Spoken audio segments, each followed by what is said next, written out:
मुंबई महानगर पालिका के चुनाव प्रचार बिल्कुल चरम पर हैं क्योंकि अब चुनाव में महज कुछ ही दिन बचे हैं। और ऐसे में अगर बात करें तो मुंबई महानगर पालिका का जो रण संग्राम है वो पूरी तरह से तेज हो चुका है। और वार्ड क्रमांक 60 की अगर हम बात करें तो यहाँ पर भी लड़ाई काफ़ी दिलचस्प है क्योंकि यहाँ पर एक तरफ तो एक्सपीरियंस है, दूसरी तरफ सत्ता पक्ष के उम्मीदवार हैं। ऐसे में अगर बात करें एक ऐसी उम्मीदवार जो राजनीति में कई सालों से लोगों के लिए काम किया, इतना ही नहीं अपनी संस्था के माध्यम से लोगों की उन तमाम ज़रूरतों, उन तमाम डॉक्यूमेंट के लिए हमेशा काम करती रही हैं। उनका नाम है दिव्या ढोले, जो अपनी एक संस्था के माध्यम से दिव्या ढोले सर्विस सेंटर के तौर पर वो लगातार पिछले कई सालों से काम कर रही थी और भारतीय जनता पार्टी के लिए लगातार काम करने वाली, दिन रात काम करने वाली जुझारू नेता के तौर पर उन्होंने काम किया। लेकिन जब चुनाव का वक्त आया तो पार्टी से टिकट नहीं मिलने की वजह से अपक्ष उम्मीदवारी का उन्होंने दावेदारी की है और उनको चुनाव आयोग से जो चुनाव चिन्ह मिला है, पेन की नींव, बहुत अहम चुनाव चिन्ह मिला है क्योंकि पेन एक साइन ही लोगों की किस्मत बदल देती है। दिव्या जी, इन24 न्यूज में स्वागत है आपका। नमस्ते। नमस्ते। सबसे पहला सवाल कि किस तरह से जनता का प्रतिसाद मिल रहा है, क्योंकि आज 9 तारीख हो गई है, 5 से 4 दिन और बचे हैं प्रचार के लिए और 5वें दिन मतदान होने हैं। ऐसे में लोगों का किस तरह से प्रतिसाद मिल रहा है, क्योंकि वार्ड क्रमांक 60 की नहीं, अंधेरी वेस्ट की अगर बात करें तो लगभग हर कोई जानता है दिव्या ढोले को। ऐसे में चुनाव अब प्रचार में आप उतरी हैं तो किस तरह का प्रतिसाद लोगों का आ रहा है? देखिए, जैसे अभी आपने इंट्रोडक्शन में बताया कि वर्सोवा हो या वार्ड 60 हो, मेरी पहचान सभी लोगों के साथ है। दिव्या ढोले ये नाम काफ़ी नोन है, जाना पहचाना है और उसका कारण यही है कि मेरा दिव्या ढोले नागरिक सेवा केंद्र पिछले 1 दशक से सात बंगला बस डिपो में हमारा ये केंद्र चलता है और बहुत सारे सरकारी जो काम हमारे यहाँ से होते हैं उसका फ़ायदा हमने नागरिकों को पहले ही दिया। तो जैसे नाम कहता है कि नागरिक सेवा केंद्र, तो दिव्या नागरिकों की सेवा में पहले से ही 1 दशक के पहले से ही यहाँ समर्पित भाव में काम करते आ रही है और जो लोगों की ज़रूरत है उसको पूरा करते आ रही है। जैसे हमारे सेंटर में एक ही जगह अंडर वन अम्ब्रेला आपको एक अगर आधार में आपको कोई करेक्शन करना है तो सभी को मालूम है कि फिर पैन कार्ड, पासपोर्ट हो, ड्राइविंग लाइसेंस हो, ये चेन पूरी कंप्लीट करनी पड़ती है और ये चेन जब पूरी कंप्लीट करनी पड़ती है तो लोगों को अलग अलग एजेंट्स के पास जाना पड़ता है। जब आप मेरे सेंटर पे आते हो तो एक ही जगह पे आपको सब मिल जाता है। इसी के साथ जो भी सरकार की योजनाएं आती है, जैसे आयुष्मान भारत योजना आई, तो हमारे यहाँ सीनियर सिटीजन्स का काम होता है, सीनियर सिटीजन कार्ड बनता है। तो वो जो डेटाबेस था उससे हमने लिवरेज करके इमीडिएटली जो सीनियर सिटीजन से जो क्वालिफाई हो रहे हैं उनको बुला के हमने उनका करवा दिया। तो लोगों को ऑलरेडी मालूम है कि जब भी कोई सरकारी योजना आती है तो दिव्या ढोले का ऑफिस वो पहला होता है जो हम तक वो इन्फॉर्मेशन पहुंचाता है।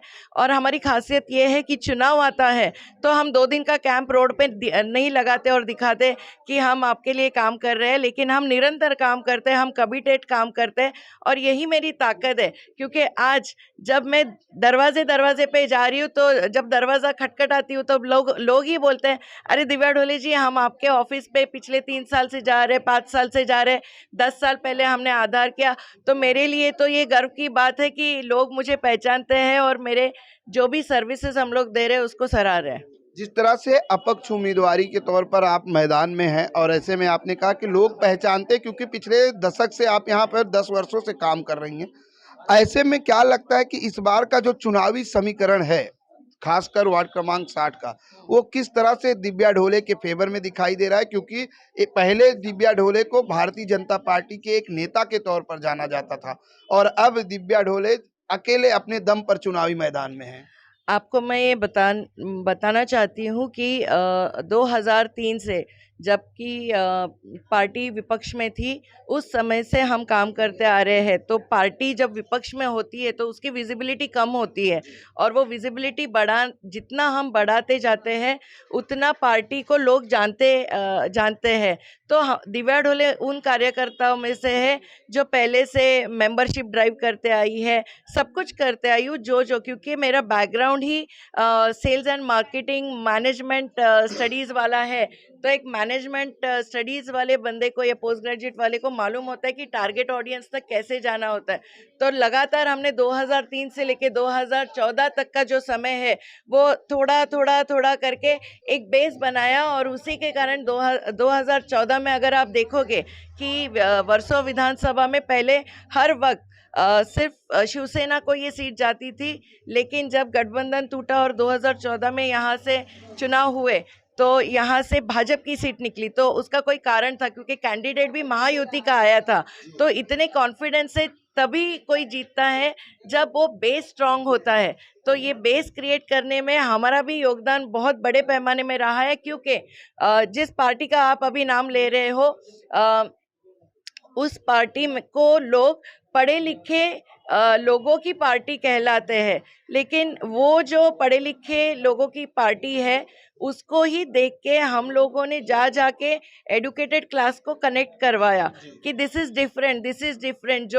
जो सत्ता पक्ष में उस वक्त में सरकारें थी उनसे हम अलग कैसे हैं। हम पढ़े लिखे हैं तो हम लोगों ने वोटिंग के लिए नीचे आना चाहिए, वोटिंग परसेंटेज बढ़ना चाहिए, आपका सहयोग रहना चाहिए। तो ये की पॉइंट है कि दिव्या ढोले एडुकेटेड लोगों को जाके बोलती थी कि आपने वोटिंग करना चाहिए, आपने आधार कार्ड बनाना चाहिए, आप बैठ के रो नहीं सकते, आप बैठ के चिड़चिड़ नहीं कर सकते कि राजनीति खराब है, आपका सहभाग होगा तो ही ये सिचुएशन चेंज होगी।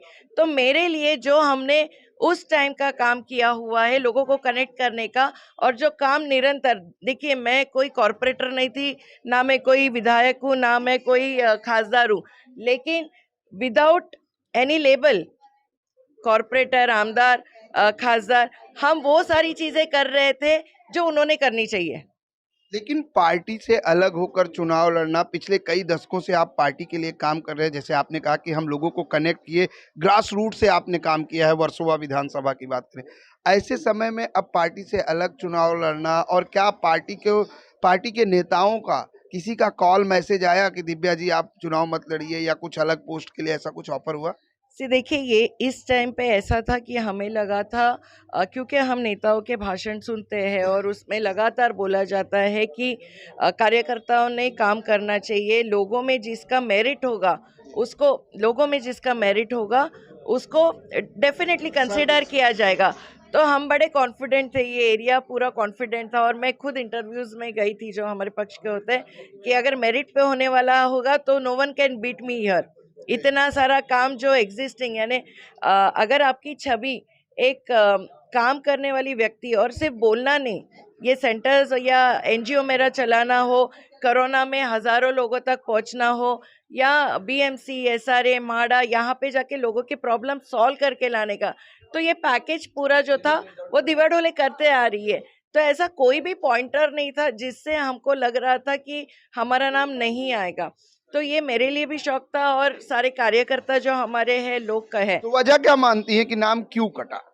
तो वो वजह तो मैं नहीं बता सकती, वो आपको जाके उन्हीं को पूछना पड़ेगा, लेकिन मैं आपके माध्यम से इतना ही कहना चाहती हूँ, मैं किसी को नीचा नहीं दिखाना चाहती हूँ, क्योंकि मैं परिवार की हूँ। अगर परिवार को लग रहा है कि मैंने गलत किया तो उनके कारण है, मेरे कारण है, क्योंकि ये जो निर्णय लिया था, आपको मालूम होगा कि अगर मुझे फॉर्म भरना होता तो 5 दिन अवेलेबल थे, हमने लास्ट के 2 बजे जाके फॉर्म भरा है, और आरओ के सामने हमने वो पार्टी का नाम पे व्हाइटनर लगा के किया है, और मुझे ज़बरदस्ती लेके गए। लोगों ने मुझे बोला कि 2 बजे 12 बजे के आसपास मेरे घर पे सब लोग आए, मैं जा रही थी पैकिंग करके, मेरे खेत पे जा रही थी कि अभी 2-4 दिन ज़रा आराम करते, लेकिन इतना प्रेशर किया गया कि दिव्या जी अगर आप हट गए तो हमारा विश्वास हटेगा और आप हमारा अपमान करोगे। तो वो जो शब्द आए कि आप जनता का अपमान कर रहे हो, वो कहीं तो मुझे चोट लगा के गए, और मैंने बोला नहीं, हम जो भी काम करते हैं हम जनता के लिए काम करते हैं, वो सर्वोपरि है। अगर वो मुझे बोल रहे कि हम आपका साथ देना चाहते हैं तो फिर मैंने वो रिस्क उठाया। अब जनता को देखूं, पार्टी को देखूं, लेकिन ठीक है, एक मकाम आता है 20-22 साल के बाद कि हमको भी सही गलत में निर्णय लेना पड़ता है। तो आज मैं जनता का मान सम्मान कर रही हूँ, और उनको प्रायोरिटी दे रही हूँ। जब पार्टी की बारी थी तो आपको मालूम है कि मैं लोखंडवाला में रहती हूँ, लेकिन 2014 में मुझे धारावी जैसे कठिन क्षेत्र में भेजा गया, और जहाँ पे लोखंडवाला का या कोई भी दूसरा नेता जाके काम करने के लिए तैयार नहीं होता, उसमें कॉर्पोरेट में काम कर रही थी, वर्षों में रह रही थी, तो ऐसे अलग एकदम एक्सट्रीम शायद आपको याद नहीं होगा, उस दौरान मैं धारावी में भी आके आपका इंटरव्यू लिया। हाँ, तो आपने देखा है मैंने कितनी मेहनत वहां पे भी की है, तो वहां की मेहनत, यहाँ की मेहनत, तो लोगों में वो प्रश्न आ रहा था कि ऐसी क्या बात है कि दिव्या पूरे मेरिट्स पे बैठ रही है, फिर भी उसको कोई चांस नहीं दिया जा रहा है। तो ये प्रश्न अभी हमारे अभी मेरी नहीं कह सकती हूँ, लेकिन जो भी जनता पूछते रहेगी, और मुझे पता नहीं है, ये लिटमस टेस्ट है, लेकिन मैंने जनता की साइड लेके ये निर्णय लिया हुआ है। किस तरह से वार्ड की जनता से वोट की अपील करेंगी?